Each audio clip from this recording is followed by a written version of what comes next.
आपको कुछ पुराने बयान सुनाऊँ शेख साहब का 1 अक्टूबर 2019 तेज़गाम सानिया की वजह से। ये जो बयान इन्होंने दिया वो सुनिएगा, दिखाइएगा।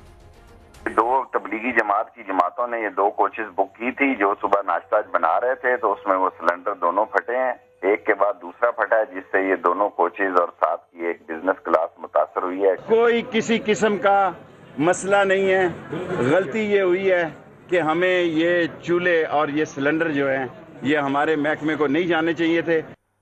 तो रेलवे वालों का तो कसूर ही कोई नहीं था, लेकिन आज दोस्त मोहम्मद लगारी साहब जो CEO हैं रेलवे के, उन्होंने एक बीपर में एक मीडिया हाउस को क्या बताया वो भी दिखाएगा।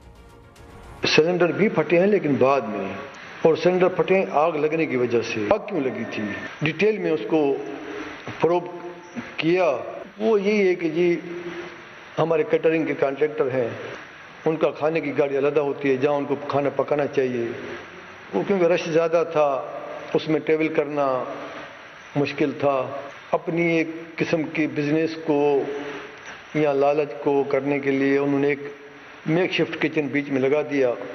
वो जो कनेक्शन उन्होंने लिया था एक कोच से लेके दूसरे कोच में, उसको फिर अटेंशन नहीं दिया, कनेक्शन लूज हो गया, तार क्वालिटी की नहीं थी, तार पुरानी थी, तो दरवाज़ों के साथ तो सामान स्पेस थोड़ा था, जगह थोड़ी थी, सामान भी रखा हुआ था, वहीं से धुआं, आग और धुआं, फिर धुएं ने ट्रेवल किया, लोगों को उसने अफेक्ट किया। जब ये हादसा पेश आया तो उस वक्त कुछ लोगों ने वीडियो मैसेजेस दिए, जिसको हुकूमत ने कहा कि ये तो सारा कुछ है ही, कोई साजिश है बाकायदा, क्योंकि हर चीज़ के अंदर जहाँ कोई सच्चाई या सवाल मांग ले, पूछ ले आपसे कि ये कैसे पेश आया था, इसका ज़िम्मेदार कौन है, तो हम आमतौर पर यही सोचते हैं कि ये तो पाकिस्तान के खिलाफ कोई इंडिया की साजिश है। वो आई विटनेस का बयान उस वक्त क्या था वो भी दिखाएगा। हमारा बयान चल रहा था, बयान चल रहे आवाज़ आई कि यार शॉर्ट सर्किट हो गया, 12 नंबर डब्बे में शॉर्ट सर्किट हुआ था, और ये लोग कुछ लोग गलत उड़ा रहे हैं कि यहाँ पर सिलेंडर फट गया। ऐसी कोई गलत बात नहीं है, यहाँ पर रात से ही कुछ जलने की बू आ रही थी, राघव को बताया भी गया था। कोई सिलेंडर नहीं जला, स्टेशन पे तमाम सिलेंडर चेक कराए गए हैं, सबकी गैसें निकाल दी गई हैं, और जो आग लगी है वो लगी है स्लीपर के अंदर जो AC है। अब अगर इन बयानात को सुने तो उस वक्त इनको फौरी तौर पर तवज्जो देने की ज़रूरत थी, बजाय ये कि ये कह देते कि नहीं वो मुसाफिर ही लेकर चल रहे थे। एक तो जिनके लोग चले गए, आप उनके दुखों में इजाफा कर रहे हैं, अपनी जिम्मेदारी भी नहीं मान रहे और दूसरों के सरों पर डाल रहे हैं। इमरान खान, उनका बयान भी एक माजी का बयान है, वो आपको सुना लें पहले, फिर प्रोग्राम आगे बढ़ाते हैं। दिखाई। रेलवे के वजीर को रिजाइन करना चाहिए।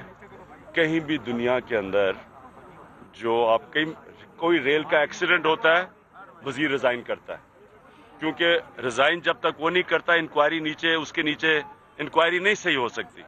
ये इमरान खान अपोजिशन वाले इमरान खान थे, ये वज़ीर आज़म इमरान खान नहीं थे। उस वक्त बातें सही करते थे, वज़ीर आज़म बनने के बाद उन्हें अपने बहुत सारे बयानात के ऊपर 180 डिग्री का यू टर्न बहुत बड़ा सा वो लेना पड़ गया, इसलिए कि उस वक्त ये कहना बहुत आसान था। बात उस वक्त वो दुरुस्त करते थे कि एक वज़ीर जो मुतलका है, जिसके होते हुए हादसा पेश आया, उसको नीचे जाना चाहिए, वो छोड़े, पहले दूसरा बंदा इंडिपेंडेंटली इंक्वायरी करे और उसको जो भी जिम्मेदार है उनको जिम्मेदार ठहराए। अगर वज़ीर साहब का उसमें कसूर नहीं हो उसके महकमे का, तो फिर वो अपने ओहदे पे वापस आ जाए।